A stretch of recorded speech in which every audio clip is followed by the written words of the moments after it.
আসসালামু আলাইকুম। সিঙ্গাপুরে যারা ফাইভ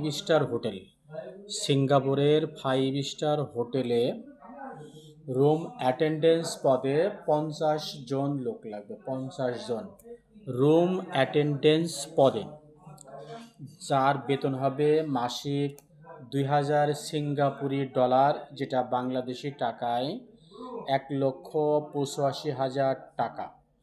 সাথে থাকা এবং খাওয়া ফ্রি।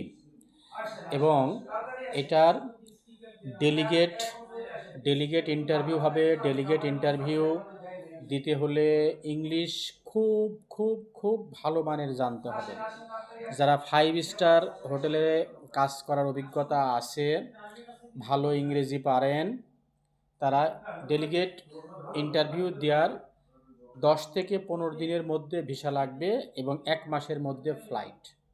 অর্থাৎ আজকে যদি ডেলিগেট ইন্টারভিউ হয় তাহলে আগামী 10 থেকে 15 দিনের ভিতরে আপনার পাসপোর্টে ভিসা লাগবে, এরপরে হচ্ছে 1 মাসের ভিতরে ফ্লাইট। তো যারা আগ্রহী সিঙ্গাপুর যেতে 5 স্টার হোটেলে, শুধু তারা আমাদের সঙ্গে যোগাযোগ করবেন, ইনশাল্লাহ খুব ভালো পোস্টে যেতে পারবেন।